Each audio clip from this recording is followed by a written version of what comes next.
My name is Krystel Keller. I'm the Executive Officer. No, it's not. I just got married. It's Krystel Malcolm. It's only been 2 weeks. And you filmed that too. Oh no. Edit that bit. Krystel Malcolm, that's my name now. Yep. I'll make a little note to myself. I'm the Executive Officer at Blind Citizens New South Wales. Knowing your rights, I think, is much about knowing that you have the right to speak up when you are experiencing an injustice or when something isn't going the way that you know it should. So I did a bit of a search on a definition, and I don't know how many of you use Siri on your phone. She's good for lots of things. So I asked Siri what the definition of a right is. And Siri said, morally good, justified or acceptable. And she said a human right is a right that is believed to belong to every person. So why is it important for me to know my rights? For me, it's important to know what my rights are because it gives me a measure. It lets me know that there is a standard and that there are expectations, and it's okay to speak up if something falls short of those expectations. Knowing my rights tells me that it's okay to be disappointed when I'm treated badly or negatively, and that there's something to be done about it. When I asked other people, they said things like, because I know I can stand up for myself, because I know what is reasonable to expect. Everyone will have their rights violated at some time. Maybe you've been treated badly at work or during your education. Maybe you've been disrespected for being a woman or having a particular religious view. If you have a disability, chances are you will face several forms of discrimination at different times because of your disability. So what can we do about that? Short answer is, whatever you like. Well, almost. With rights also comes responsibilities. And we all know what our responsibilities are under the law. You don't have to do anything, and sometimes you won't. But what about the time when enough is enough? What do you do then? When I was at university studying music, I realised that pretty quickly that the methods of teaching and learning that my peers were using weren't working for me. I couldn't access the music scores because they weren't accessible. I couldn't transcribe my own scores into Braille or print scores for my peers because there was no equipment and software to do this with.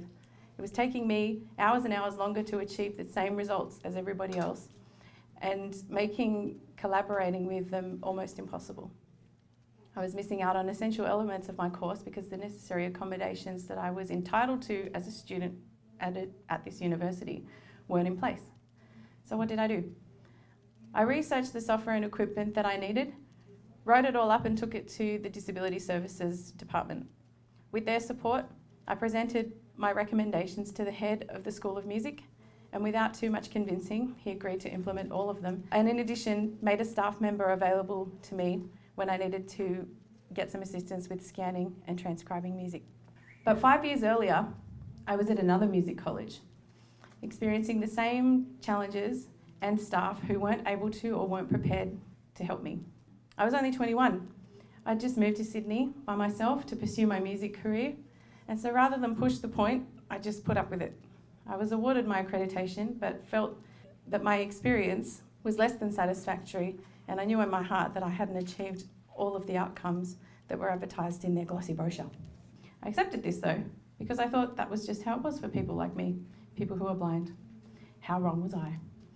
I started performing and singing at events where the focus was on promoting the rights and celebrating the achievements of people with disabilities.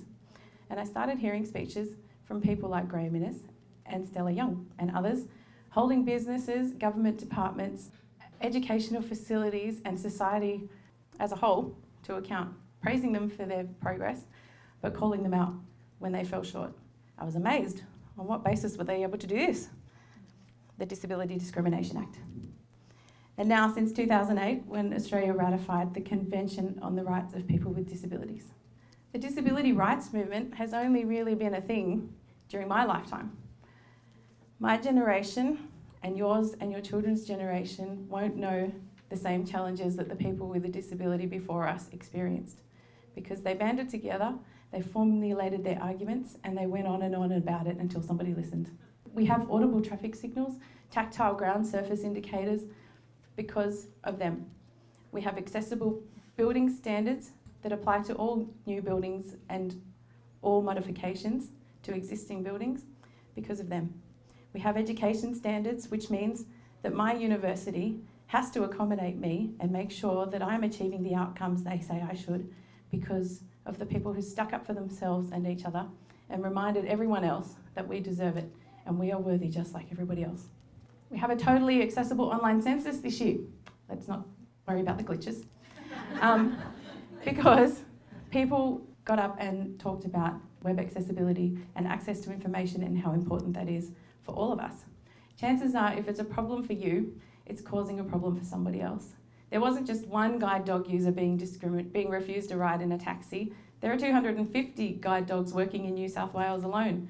And 2 years ago, when Guide Dogs New South Wales ACT conducted a survey on guide dog access, they discovered that almost 50% of those people had been refused access to a taxi or to a public premises. I've written 50, I meant 50%. Now every dog guide user in New South Wales has a guide dog access card that has the police symbol on it. It's not mistaken or questioned anymore. Everyone knows that refusing a guide dog access is an offence. So it's a positive story. There are systems in place that can assist you if you have an issue and don't know what to do about it. There are people and organisations who can help you work through the process and support you to get an outcome. One very effective process we have is the complaints process at the Human Rights Commission. If you experience discrimination on the grounds of your disability, you can lodge a complaint under the Disability Discrimination Act with the Human Rights Commission. A conciliator will work with you and the other party to come up with a solution called a conciliation. If this doesn't work, then you have the option to take it to court. This sounds more scary than it really is. And if it comes to that, there are also organisations who can help you, such as the Public Interest Advocacy Centre. Blind Citizens New South Wales, where I work, Blind Citizens Australia, which is our national peak advocacy organisation, and Vision Australia all have advocacy departments who can give advice and support for lodging a complaint. Or if you don't wish to lodge a complaint, we can help write letters of support reminding people of their obligations under the DDA, Disability Discrimination Act, attending meetings with you as an advocate, or just helping you work out the best way forward. I've learnt what I know by joining peer support organisations like Blind Citizens New South Wales and Blind Citizens Australia, and attending social events, meetings and conventions and hearing the stories and strategies and getting advice and encouragement from my older mentors. Our generation has many of the same challenges still. We still have to deal with inaccurate social attitudes towards us. We still have difficulty finding and maintaining gainful employment and experience social isolation. But I'm a person who focuses on the positives and finds something to do about the negatives. Our generation has a new opportunity in the National Disability Insurance Scheme, but it's up to us to make it work for us and use it as a vehicle that can lead to even more positive change for people with a disability. The NDIS is new and it's confusing, but it's built on the belief that all people with a disability have the same rights and are entitled to the same things as everybody else. To be able to stand up for ourselves and make sure that we are receiving the standard of service, the respect and the dignity that we all deserve. We need to know and believe that we have the rights because, as a friend of mine so eloquently put it on Facebook last night, that's where all the best quotes happen.